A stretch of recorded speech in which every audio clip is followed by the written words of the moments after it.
So I've done Belak before, and I've done a couple of presentations in Exodus that have dealt with the plagues and the wanderings in the wilderness. So this time I picked a chapter that I hadn't learned very much about before so that I would learn something.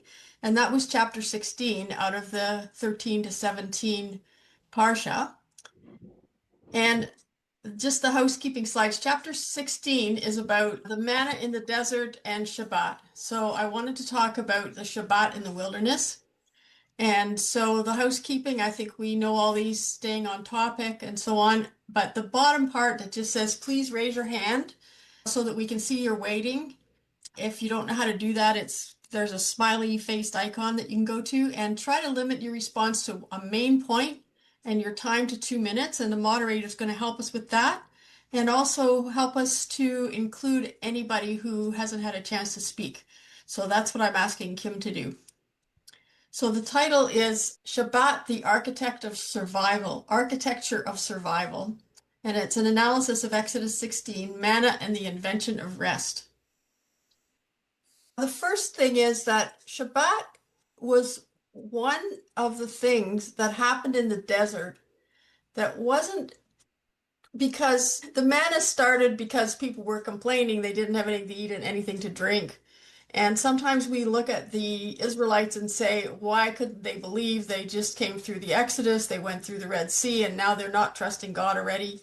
But if you can imagine yourself in this kind of environment with your whole family, your babies, and everybody, and not having anywhere that you can see that there's water or food, I think the things that they were calling on God and on Moses for were things that were real unmet needs that were integral to their survival. But God uses those events as a way of bringing them away from the slave mentality that they had been in and going through the process of getting freedom from that slave mentality. So even though their bodies were free, the heart was still in Egypt. So it was a process of experiences that were learning to live under God. So just to run through the things that happened in this parsha was that the crossing of the sea, the event where God changes reality. Then there was the bitter water.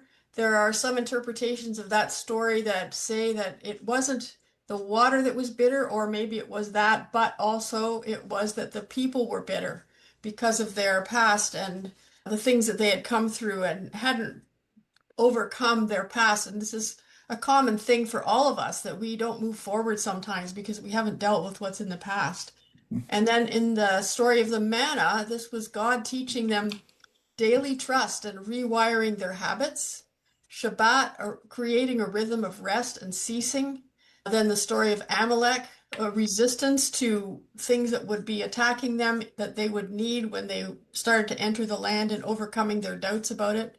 And then arriving at Sinai, where there was an opportunity for them to receive the whole law and become whole people. And there's also a cycle of the architecture of Shabbat in history. So the first mention of Shabbat is established at creation. It was a universal principle. Adam and Eve began in perfect rest and trust in God. But from Abraham to Moses, there's no record of anyone practicing it. So the first mention of it is in this week's Parsha in the desert. So Shabbat reappears in the wilderness in Exodus 16. And interestingly, it was given before the law and before the land. Then at Sinai, it became a sign of the covenant between Israel and God, and it was required in the land and everywhere that Jews lived. And then this famous quote that probably you've all heard somewhere or other, more than the Jewish people has kept the Shabbat, Shabbat has kept the Jewish people. And this is at least in part referring to the times where they were in the diaspora and continued to keep that tradition that caused them to spend time reflecting on their faith and their God in environments where there wasn't much opportunity to do that. And then Shabbat going from Israel to the nations. When the Jews first began to interact, especially in the Greco-Roman times, with pagan society, they were maligned for keeping the Shabbat. They were told that they were lazy and that they didn't want to work. And a slave, of course, doesn't have the option of keeping the Shabbat. So when you're somebody's slave, you work the whole time. but they were made fun of and mistreated because they said, no, we're going to rest on one day because it hadn't been done before. But Jonathan Sacks gave an interesting sentence. The sun, we have the years because of the sun, the months because of the moon, and the weeks because of the Jews. So we measure time of years by the cycle of the sun and months by the moon. But there is no cycle in nature that suggests that we should measure time by a 7 day period other than the Jewish idea of Shabbat. And then in the prophets and many places, which I didn't look up for this, but I did find one that I'll share with you in a minute, that it's also a picture of the future. It's a paradigm of the world to come because in those days, for example, in Isaiah 11, it talks about how the wolf is going to lie down with the lamb and no one's going to hurt in all the holy mountain. So it's a time of celebrating family and God's provision and rest and trust and holiness and joy. So this is the picture of the future age of the redemption. So just a little vocabulary about where the word Shabbat comes from. So the word for seven is Sheva in Hebrew, and in English it's seven. And then in the second chapter of the Genesis, it says on the seventh day. So seventh day is Hayom HaShevi'i. So Shevi'i is the ordinal form of the word seven, and you could still see those three letters there. The seventh day. So the verse in Genesis said, on the seventh day, God finished the work he had been undertaking. I should say taking, I guess, ceasing on the seventh day from doing any of the work. So God was the first one to rest on the Sabbath. And then the verb lashevet, which is the same root, it means to sit, to dwell, or to cease. And then the word Shabbat comes from that, and that is what Sabbath comes from. So at the end of time, here's one of the verses from Isaiah 63 that talks about the future Shabbat. It says, and then new moon after new moon, and Sabbath after Sabbath, all flesh shall come to worship me, said God. So there's an envisioning of God of Israel becoming the God of all the earth and coming to worship God and practicing Sabbath in the future. So Shabbat began in Eden, is reestablished in the desert, and ends in redemption. So the Exodus 16 chapter is not about food as much as it is about formation. It's a specific moment in history, as I mentioned. It's before Sinai, before the commandments, the laws were given about how to practice it or what to do. It was established as a routine in the people in the desert. It was also before they had any land or any territory. So before Israel received the Torah, they were taught how to live in time. And the manna is the mechanism of that lesson. Manna is not about what Israel eats, it's about what Israel abstains from about Israel abstaining from consumerism. Another interesting verse in Exodus 16 is says, see that Hashem has given you the Shabbat. The point is that in this passage, God is giving Israel the Shabbat. He's not commanding them to keep the Shabbat. So the text distinguishes between commanded and given. It appears not as an obligation to be fulfilled, but as a biological and spiritual necessity required for survival. Time was the first holy thing. When you go back to Genesis 2, the verse after the one we read, it said, God blessed the seventh day and declared it holy, having ceased on it from all the work that he had done. So there are 6 days in the week, and the seventh day is meant to be a sanctuary in time as compared to a sanctuary in space. Most religions have some kind of sanctuary in space, like something they worship, an animal or a person or a place.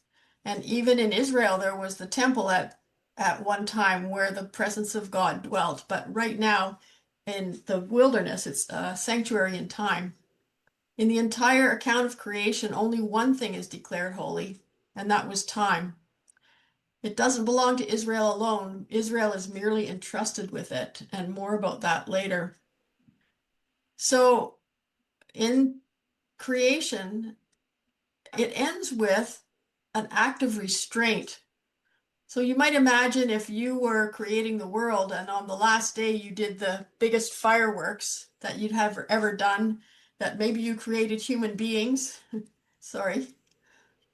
And it was a wonderful big bang end up to what you had created. But what God didn't do that. He created man on the sixth day. And on the seventh day, he stopped creating. And the lesson for us is that we stop making to acknowledge that we're creatures. We don't own the resources, we steward them. Then in this chapter, also the lessons that are being learned by this experience, by not having enough and calling on God. On the sixth, so they were told that they only should gather what they needed for the day, and they weren't allowed to hoard it. And if they did, then the leftovers would rot. So on the sixth day, they gathered a double portion. And I believe that this is the reason why on Shabbat, on Friday nights, that Jewish people often have two loaves of challah instead of one, because it represents that extra portion for the day for Shabbat when they wouldn't have to gather the manna. And the reason was tomorrow is a day of rest and a holy Shabbat of God.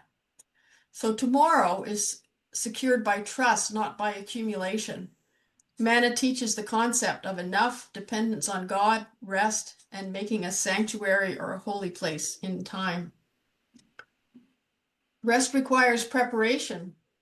So again, the double portion falls on Friday and none falls on Shabbat.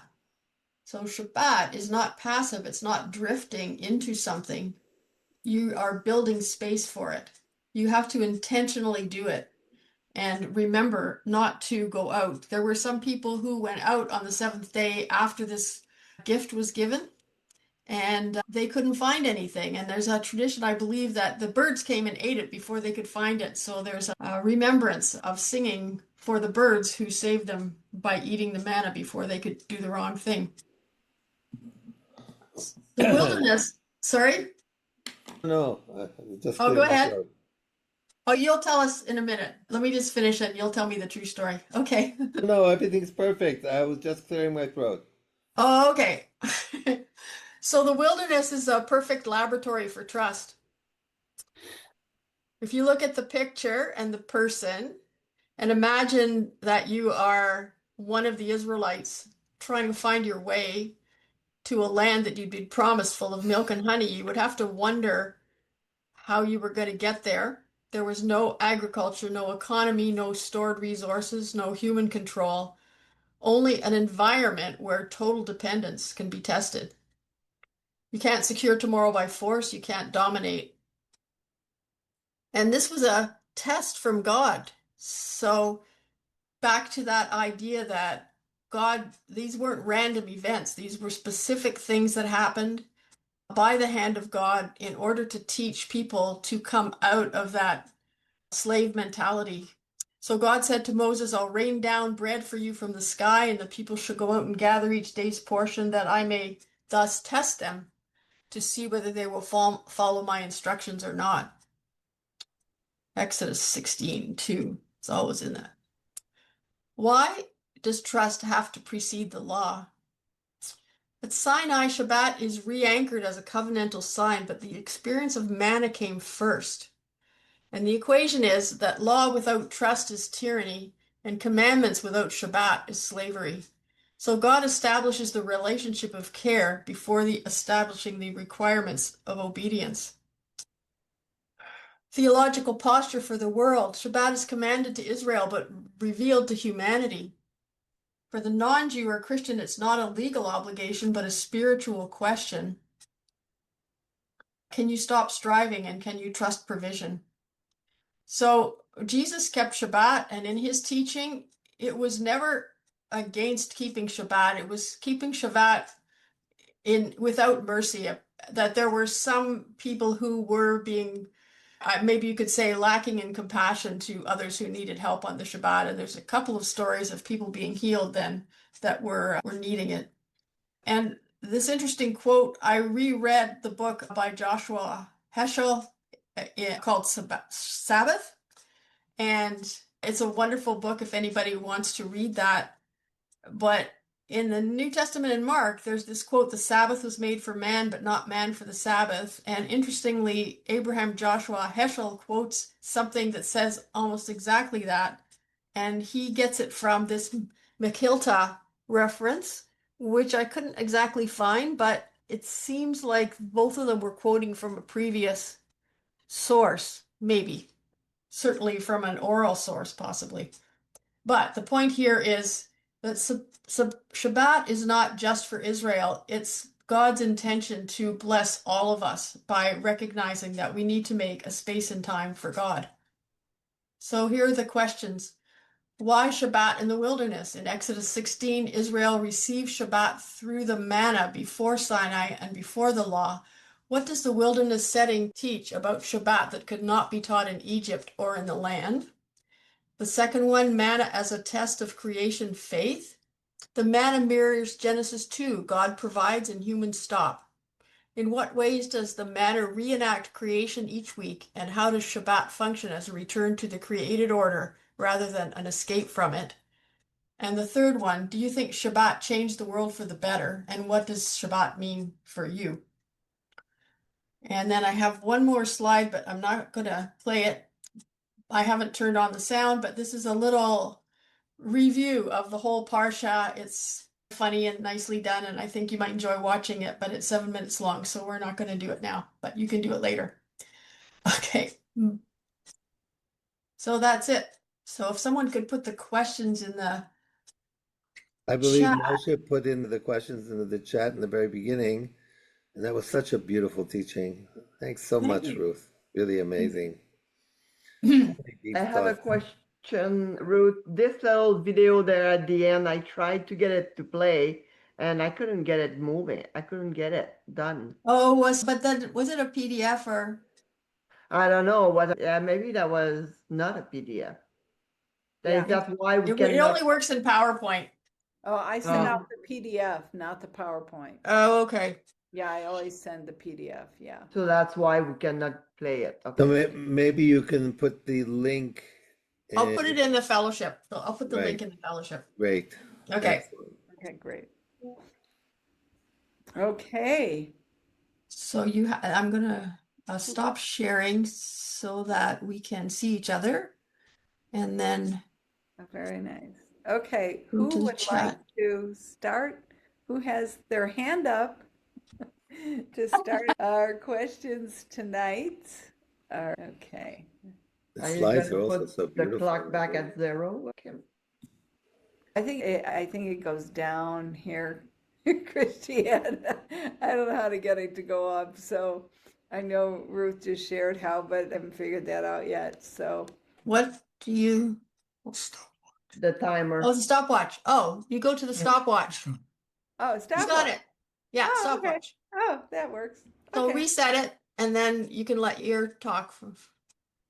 Okay. Just Oh, go to you got it? reset. It'll go back to 0 Yeah, I and then got it. start I again. got it on 0 now. Okay. Okay. Hi, Dina. Good to see you. I don't know if she heard you, but Dina, You're muted. Yeah. Okay, can you hear me now? yes. Yes. Yeah, that was such really beautiful, really fascinating. And I was also struck by the fact that Shabbat is brought in not as a commandment, but as using a teaching moment in history when it was seen as trusting God and as a necessity. And I just, as been privileged to have kept Shabbat my whole life, I really felt that it kept us sane and healthy emotionally, especially during the COVID years. We did a lot of Shabbatot, just my husband and I, or with our mothers. And it just felt like an island of peace, a real sanctuary. And I recommend it in different ways for different people. But the very fact that I know my children and grandchildren have 25 hours a week without turning on screens has enabled them to read and play board games the way I did in my childhood before there were cell phones and screens that we could manipulate. And it's such a blessing.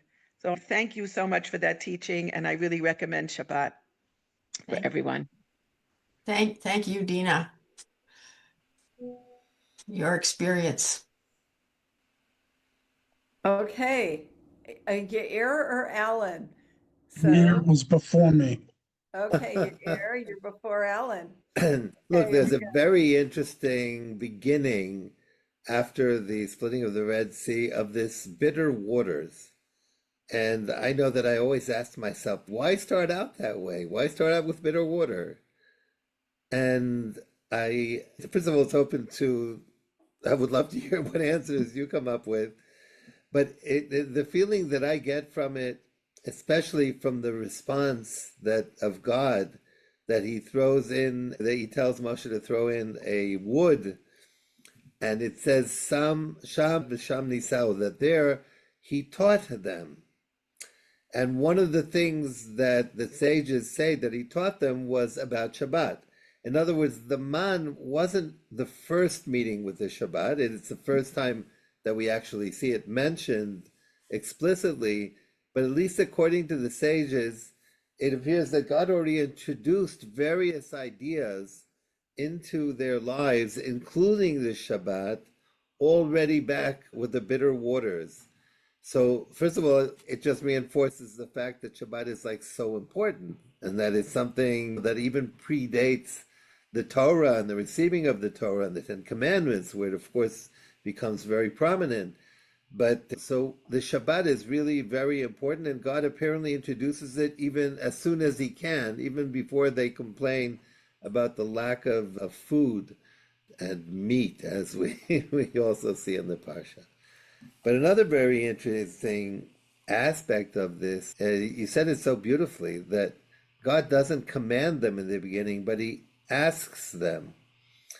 I think that the transformation that you talked about of getting exile out of the Jewish people or getting slavery out of the Jewish people, as we see today, takes time. You can't just shift your paradigm from being a slave. We see even that God says that he didn't want to take him through Plishtim because he knew that they would be afraid. There are certain things that, as we see, are going to take 40 years for them to shift their paradigm. And if you take a look at the state of Israel, you can see that we're still in the midst. It's easier to take, as they say, it's easier to take the exile out of Israel than it is to take Israel out of the exile than it is to take the exile out of Israel, because it's a completely different way of thinking. So it has to be introduced gradually.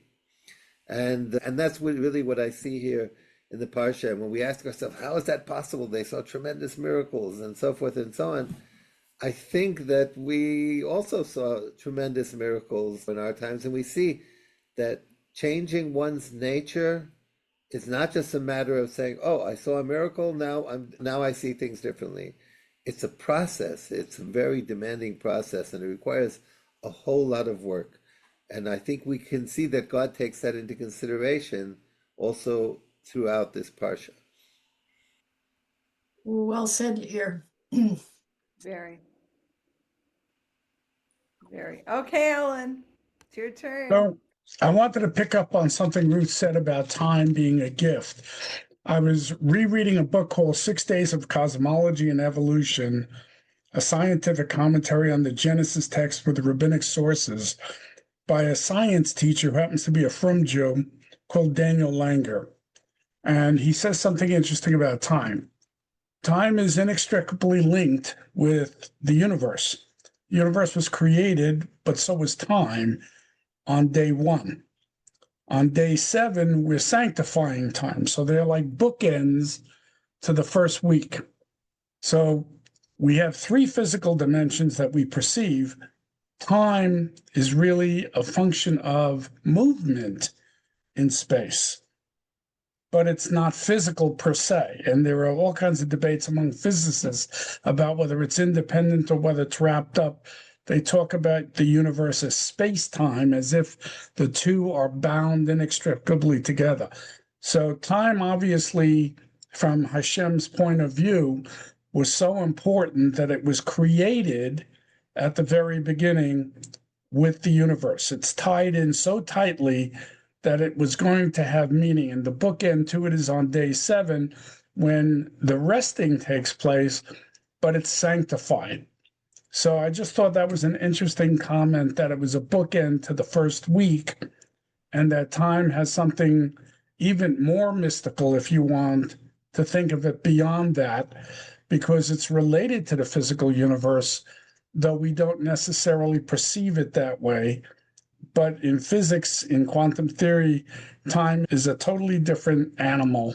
Right. That's right. Alan, I want you to know that we all had you with huge smiles on our face when you said you were rereading the book. It's not enough that he has a library of 10,000 books that he's read, but now he's rereading a book. So thank you, Ellen. That was amazing. Thank you. Jump in with a short comment. First of all, Alan, could you send that list again of all those books? That was amazing. That was amazing. Second of all, It's a little longer now. second of all, I just want to say you used the word from Jew, and not everyone knows what that means. That's inside lingo for an Orthodox observant Jew. He's a black hat wearing Orthodox Jew who taught in the public New York City school system, and he teaches science. And what he does in this book is fascinating, and Ruth may have a particular interest here.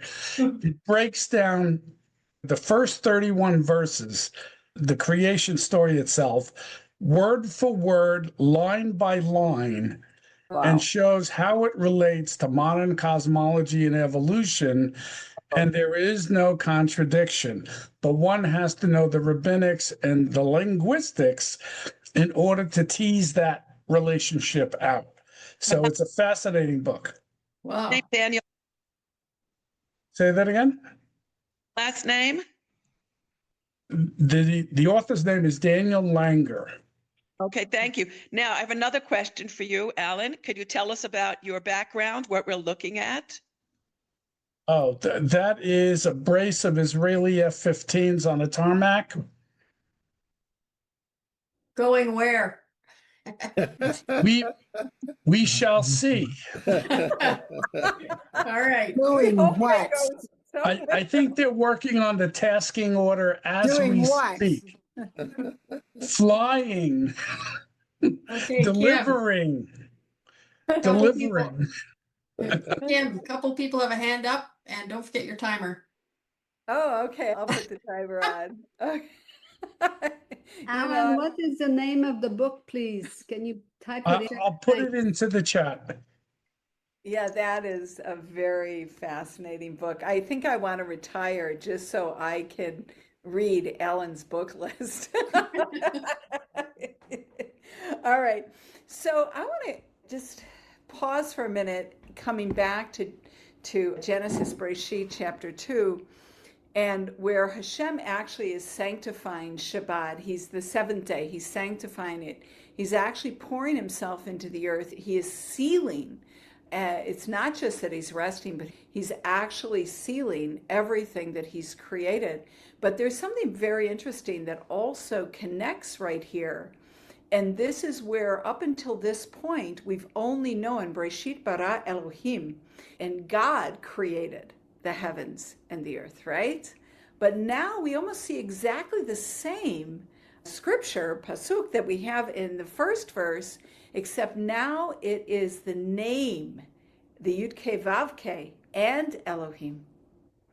So there's a very strong connection here that not only is he the creator over all of creation, that he is now sanctified on the Shabbat, but he is now the master. He is actually the king, the Lord, the Melech. He is now the one who rules over all that he has created. And all of this is established and connected to the Shabbat, the seventh day. So I think when we come into the Shabbat, we welcome him into Shabbat. In the Kabbalat Shabbat, we welcome him to come in. We are also giving him the credence and the acknowledgement that he is not only our God, but his name rules, and he is our Adonai, our Lord, the one who we look to as the one who is the Lord of all that has been created, including what we created during the week. So I just wanted to bring that in. I'm over my 2 minutes, so I have to stop. Oh, then you can give Neil some time. Yes, Neil, it's your time. You're getting reset. That's okay. I appreciated Dina's comment about the sanctity of a peace for Shabbat. And it makes me think about like the teshuvah of my during COVID, because we had, as many of you probably celebrated, we had an extended family that was zoomed in on Passover. And I don't remember having that because we have family in the Midwest and the South, and it reminded me of Shabbat as a youth. I also connected, and I do have a word that this does not equate to Alan's library, but let's see, it's multivariance. Anybody heard of that word? It's the parallels and the metaphors that I think it's just another way of saying there's so much connectivity with the Judaism. And the wood that was mentioned by Yair, that was all about the tree. To me, it was a tree that means many things. It has a strong roots and foundation. It grows slowly over a long period of time, and it helps sweeten the water. And I'm sure you've all heard that before. It's not just my interpretation, but that connection is so, to me, meaningful on Shabbat and this Shvat as well. Beautiful. Very nice. Okay, maybe we'll answer a question. So, why Shabbat in the wilderness? All right, Jocelyn has put them up twice now. I think she's hinting. Get back on track, guys. All right, let's go to question number 2. Manna is a test of creation faith. The manna, Jocelyn, are you answering these questions here? Or is this the question? All right, hold on, let me go up here. All right, manna is a test of creation faith. So the manna mirrors Genesis 2, where God provides human stop.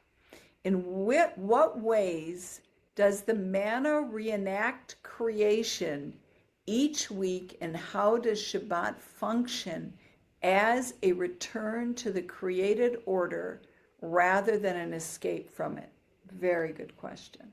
Anyone? Wonderful. Oh, hey, Moshe's here. Okay, Moshe, it's your turn. I'll turn on the. Yeah, I'll connect a few things very quickly. First, the F-15s over there, I sent a link to a translation I made of something I found on the internet.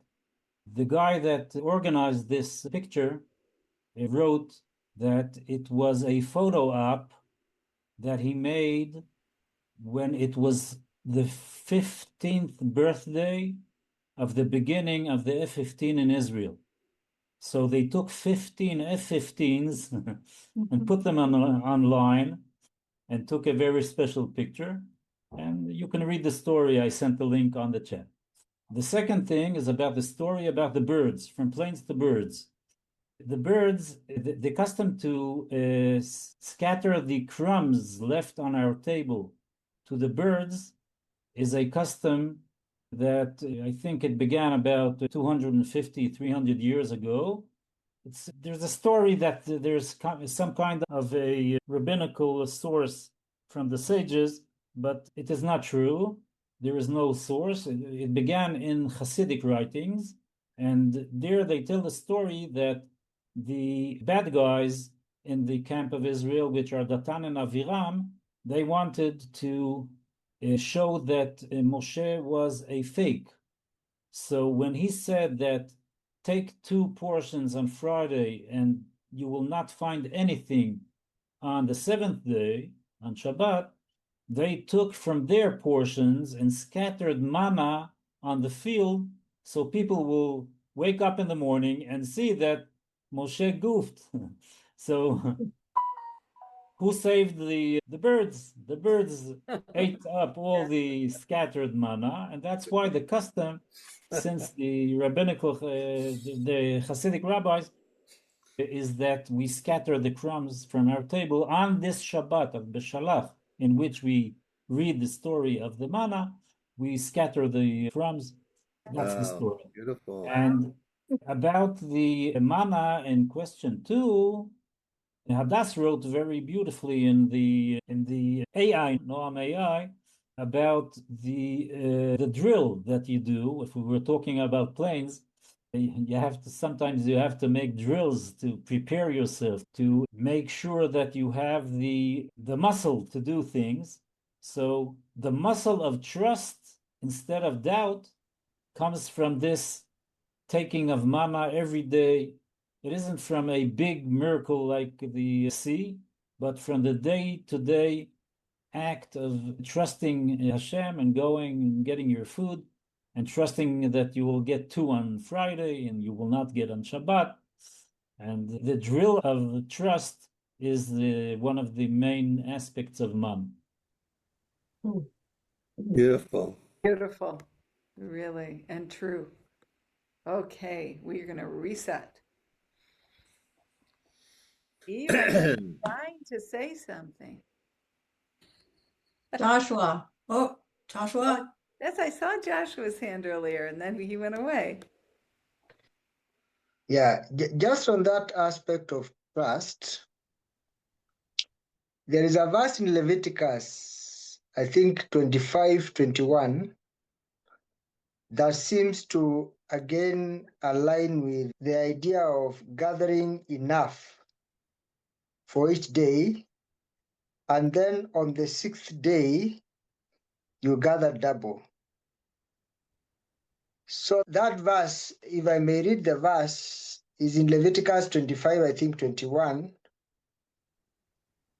Then I will so order my blessing for you in the 6th year, that I will bring forth the crop for 3 years. So it's 3 years. It's more than double. So I find that interesting, that there's a way in which the events of Exodus 16 feed into life in the land. There is a precedent already set there. That is the first thing. I hope my time is not up. The second one is the root Shabbat is actually found, I think, in chapter 5, verse 5 in the Hebrew text. It's a verb, it's not a noun. Moses is trying to give the people a Shabbat, for that matter, in Exodus chapter 5, verse 5. So it's a verb form, not a noun. It's an ifil form, actually. Exodus 5:5. We're looking it up. That putting an end to their suffering in Egypt, it's in a different context. Yeah. Yeah, it's interesting though, here in the English, in this version, it says, and Paro said, behold, the people of the land now are many, and you make them rest. So you see where it's coming. Rest from their burdens. And I believe this is what Joshua is referring to, although Hishbatem. So there in the English, it does use that word. When it talks about Hishbatem, it's talking about make them rest. Yes, but he is talking, I think, here in the context of 2 verses before, that they want to take off go 3 days distance in order to celebrate with God. So it's like it's a week. It's a whole week of celebration with God, which would be, of course, instead of working. And yeah. Of course. In context. But Ruth, I see, wants to answer a question. I was just thinking back on question 1. You know, when they left Egypt, they were told they were going to a land flowing with milk and honey. And what they got was one obstacle after another that were very serious, life-threatening obstacles. And you can think of it as, I know people who say they don't believe in God because God allows bad things to happen. And yet, when you look at this parsha, that it isn't that God is allowing bad things to happen.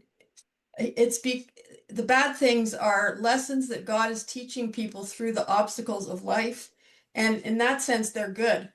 That without those lessons, we would never deepen our faith. We would never deepen our trust. And it's one of the things that has really changed for me by being a part of Enome is reorienting my thinking about things that come into my life that I don't like, that I think are really awful, that I wish they wouldn't have happened. That why can't God give me the land of milk and honey that he promised, and where is he now? And I've prayed for 40 years and nothing has happened.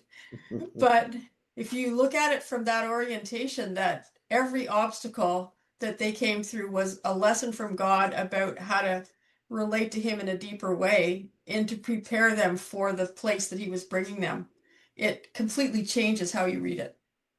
Yeah, Dina and I talked about that a lot on Shabbat. Dina, would you like to share what you... Yes, there's a wonderful teacher. He only teaches in Hebrew.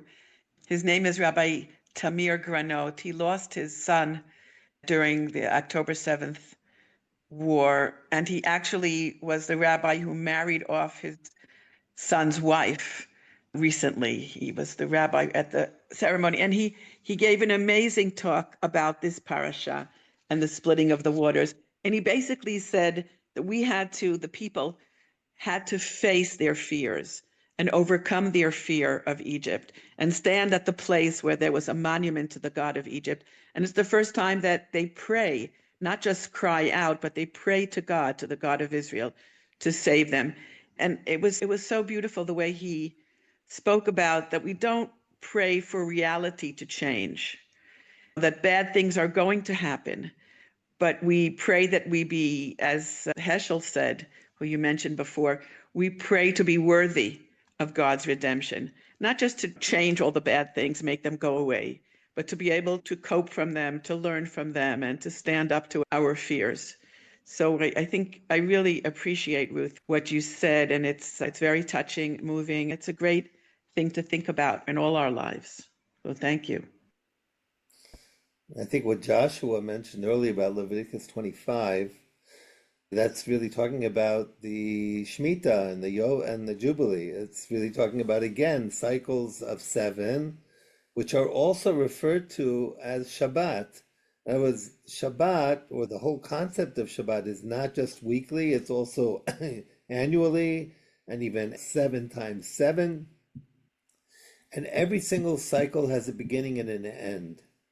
And it's as if we take a pause and we are expected to re-engage with the act of creation after that day, after that year, with a higher perspective of what it is that we're doing.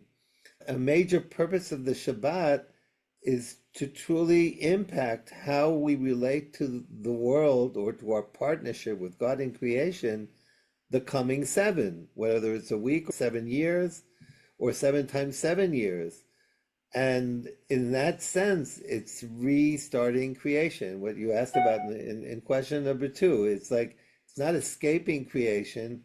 It's actually taking a pause to re-engage in the acts of creation in partnership with God at a higher level because of the elevation that the Shabbat gives us.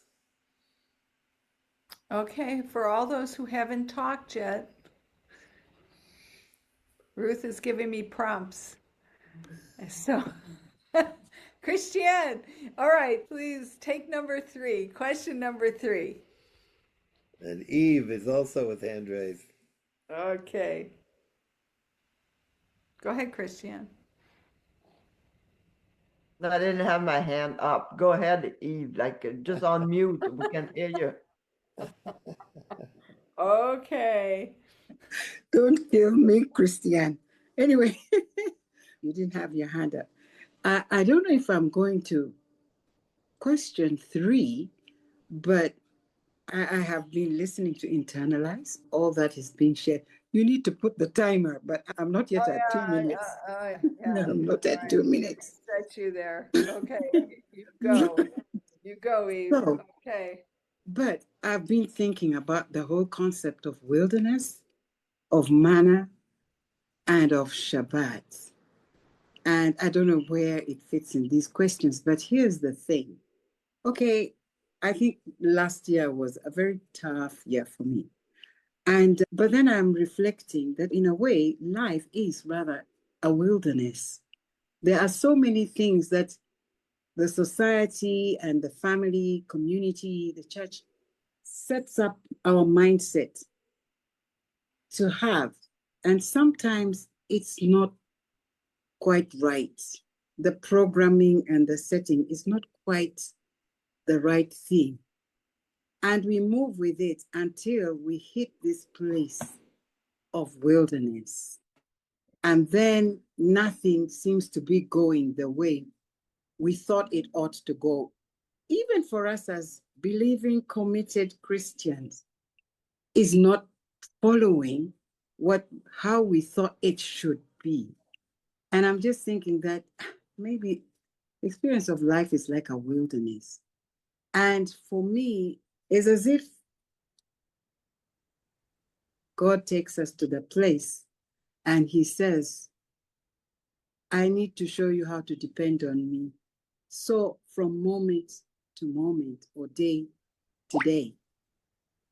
And it's a process of trust. If you have operated in a certain manner of faith and known that things will go like this if I do this as a Christian, and then everything just flies in your face and disorganizes, you are brought way back to square one.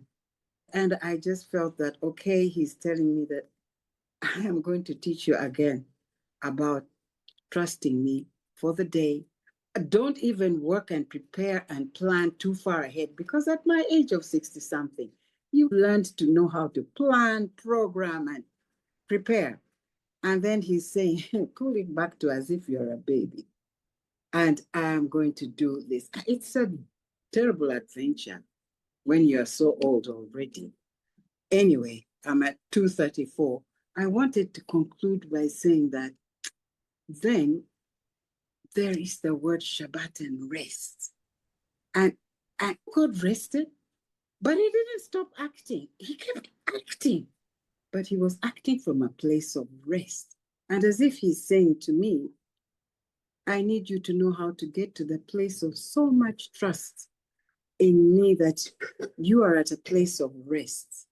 That even anything is happening, you will wage wars, you will be kind and everything, but you'll be operating from a place of rest. And I'm just praying, oh, wow, God, get me through the wilderness. Help me to understand about the manna. Help me to understand about the double portion that comes on the sixth day. And then help me to know how to get to a place of rest and operate from there, no matter what is happening around me. Thank you. Very good. Oh, Yes, Christiane. I can go now. I was listening to Eve. I really believe that if the world we were all observing Shabbat, not only Israel, like we were not raised like this. Like when I was a child, because I was like born into a Catholic family, and when I was young, everything was closed on Sunday, every single thing. But now it's just anything. Everything is open, and then it's just like another day. So people work on Sunday, they work all the time. And now with social media, everybody's got their nose in it. And so we don't take this time to rest. So I have to lift my hat to all of you and the Jewish people that are committed to unconnected to disconnect from everything and close everything and have time with family time, a good family and time together. And I do believe that if we were to observe Shabbat, everybody, it would be such a benefit. Can you imagine? War would stop.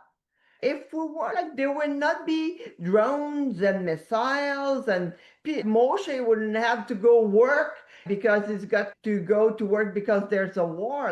Can you imagine if we could get there? Then actually we could think better, have a better understanding, and we certainly would have a better, a restful soul, if I can say that, a restful manner. We would live in a way where we would know what it means to be at peace. And I would long for that day to be all over and all across the world so that war would stop, like stores would be closed, social media would be off. That would be such, to me, it would be like heaven on earth. Thank you. Joshua. That's very interesting from Christiane. And I actually didn't know when I began to keep Shabbat, I would say, in its an elementary form. I didn't know what I was getting myself to until I really began to discover the blessings that go with it, that Shabbat is really about family. It's not just a day, it is an idea, it is a concept, it is something that runs to almost everything. It reorganizes you. It is an organizing principle of kinds. You begin to see the week, even the days of the week, the first, the second, the third. By the time you get to the sixth day, you begin to see things that you've never seen before. And actually, it is my prayer that more and more people begin to see Shabbat for what it is and not what they have been told it is. Because many people think that Shabbat is a burden, but I don't. With now time, I'm beginning to realize actually it is not. It saves the family, it saves you, it saves us at the end of the day. In the village, for those of us who are farmers, we know what it does to people too. And people begin to align their times along your lines, in a sense. That's the way I've seen Shabbat for the little times that I've begun to observe it. And I must say, I'm not observing Shabbat in the sense that maybe our brothers do or the Jews do, but in that simple way. Let me put it that way. Thank you. I was going to say, Joshua, it's one thing. It's when you observe Shabbat outside of the land of Israel, you actually have 7 days. When you observe it in the land of Israel, there is really not 7 days. It goes from Shabbat to Shabbat. There's no, it's just what happened to one through 6 or 1 through 5. You're like, oh, we're already preparing for Shabbat. It's just Shabbat to Shabbat. And it really is, it's almost like time is suspended from Shabbos to Shabbos. Very different than the experience outside of the land. Anyways, all right, Yair and Dina and Neil. Okay, ooh, good topic tonight. Okay, go ahead, Yair. Look, I just wanted to point out very briefly that an aspect of Shabbat is that you enjoy Shabbat to the degree that you prepared for Shabbat. People who are very familiar with the Shabbat know that we have all kinds of things. We put on timers, we prepare things so that they will, without us having to do anything, we will be able to have hot food during Shabbat. In other words, it really gets into our mentally, into our way of thinking, that we have to prepare for something. That it's not just thinking about the now. And the rabbis even described that every day of the week, when you come across something really special, you say, oh, I'm putting this aside for Shabbat. In other words, you're really preparing for Shabbat the entire week. And in many ways, our lives are the same. We believe that in the end, we will rest and enjoy the fruits of the labor that we did during the 6th century, millennium, whatever, that we work together. So there is definitely this notion of Shabbat not just representing a day of rest, it's actually representing what we are striving for. And what we are striving for is to be in a restful state where we can enjoy all the fruit of our labor before, and to be in a restful state with, like Joshua said, with the family, with God, with the community. In other words, it's really a day where we celebrate whatever we've accomplished prior. Very nice. Dina, please. So, first of all, I want to extend a heartfelt invitation to all of you to come and stay with us for a Shabbat. Because we can talk about it forever, but unless you experience, it's really not the same. Really, we've had guests, and we like to have guests for Shabbat come to our beautiful community here in the Galilee and spend a Shabbat with us. We'd be very happy. And I'm reminded of Herman Wouk, a wonderful author. He had a play on Broadway from one of his novels that they turned into a play. And he writes that when you're preparing a play, there's such pressure. And then he saw that Friday, okay, it's time to leave. He just left everything in the middle of this great pressure of how could you just walk away? And you do that for Shabbat. You stop everything, no matter what. Shabbat comes in, you accept it, and you just stop everything. Doesn't matter what's going on.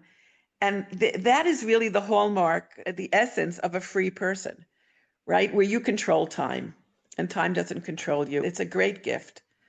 Thank you. True. Beautiful. Neil, thank you, Dina. These are beautiful themes. And if you bear with me, I'd like to read a poem I wrote and take it off a different angle, if you will, but it still deals with the universality of Shabbat. And it was when I was going to the Grand Canyon, coming back, it was right about Shabbat, and I see all these animals, these horses down at the bottom. You've seen them, some of them are donkeys that go up and down the Grand Canyon. This was my thoughts. See Horse Stable Shabbat.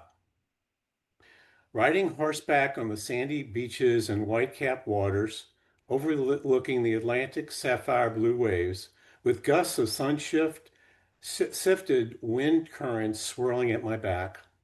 Tranquilly, the horse and I are now one.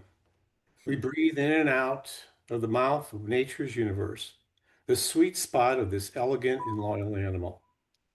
Retiring to the shackles of his stall from the saddle of many a brazen rider, finally free and at rest, for now, from the weight of the world off his back.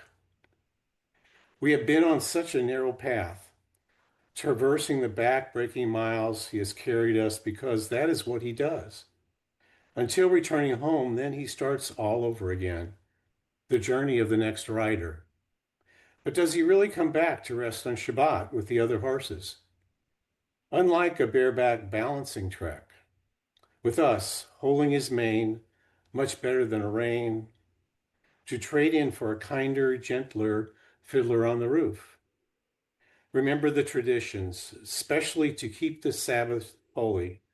For your sons, your daughters, your cattle are the strangers in the settlements, so they too throughout time may rest as do you.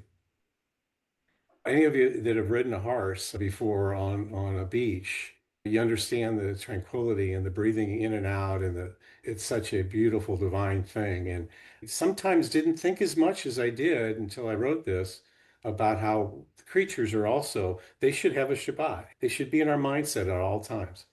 Wow, beautiful. Beautiful. And the Torah does say that. Thanks for listening. That's beautiful. And I love the number 7 too. You mentioned here the number 7 really is a beautiful thing as it relates to the importance on the world, and that's obviously the day of rest. Amen. Wow. Anyone else like to share? Do you think Shabbat changed the world for the better? After what everybody said, I don't think that's much of requires another answer. I can't even think how we would have survived without the Shabbat. Just you mentioned in your slides, Ruth, more than Israel kept the Shabbat kept Israel. Maybe I don't know how this sounds like, but I have actually thought that part of the reason why the world is opposed to Shabbat because it is such a revolutionary idea. It changes, it speaks to the land, it speaks to the powers that be, The whole idea of having enough just for yourself, leaving the rest for the others. If you look at the text in the Torah about Shabbat, it's not a small idea, even Isaiah 58. It's quite revolutionary. So I'm not surprised that it was not well received in Christian theology and in other circles. That's my view. I might be wrong. Yeah, but that's the way I look at it. But we are getting there at the end of the day. Joshua, it's interesting what you just said, and something that Dina just said. Christianity, when it became a faith under Constantine, when Catholicism, and then of course it's morphed now into many other aspects of Christianity, but it's very interesting that the king and your monarchy, your king, was in control, and Constantine was in control. Shabbat, it was interesting what Dina said. It's where the people control time, and of course a king, that a human king very often do not want the people to do anything, to control anything. They want them to be controlled. And Shabbat actually takes that power out of the hand of the government or the king. It's very interesting how control comes into this as well. And now, strange enough, then that was a fight between Pharaoh and Moses, because it was about Moses trying to stop the people. He was allowing the people to have control over time. He was dictating time at that point. And probably that could be, that kind of goes back to what you were saying about Exodus chapter 5, verse 5, apparently. Interesting that I'm seeing that connection myself. Very nice. Very nice. Deep.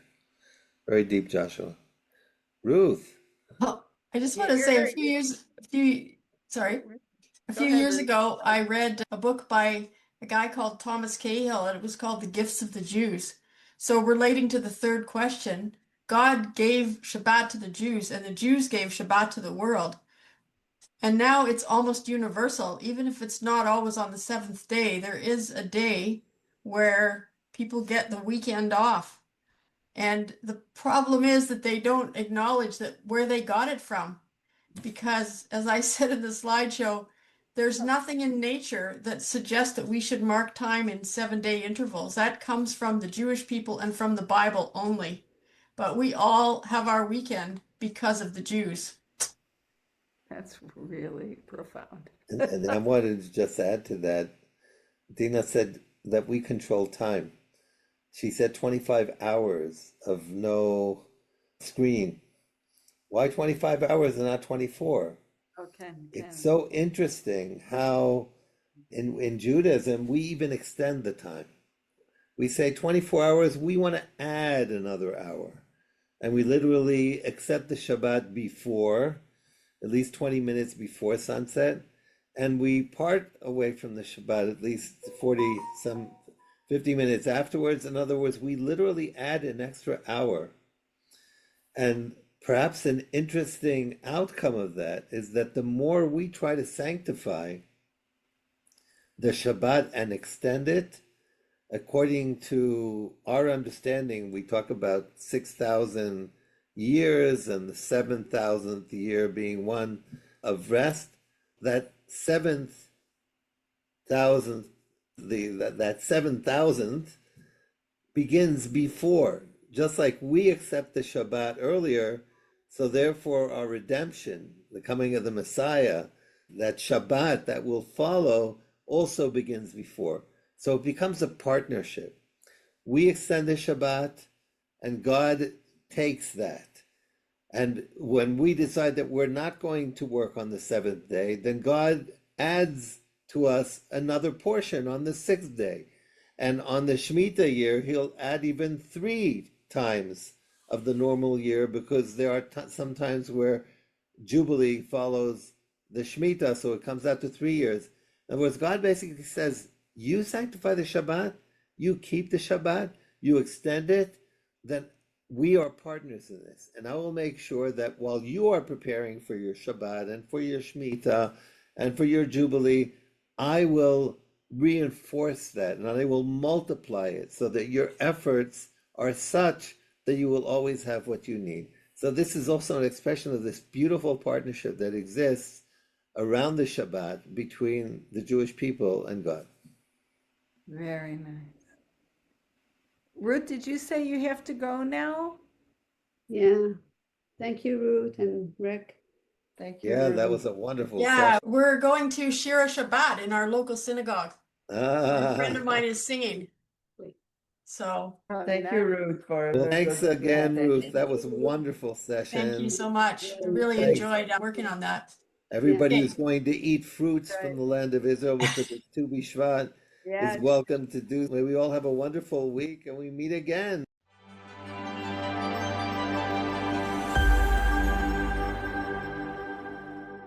Again.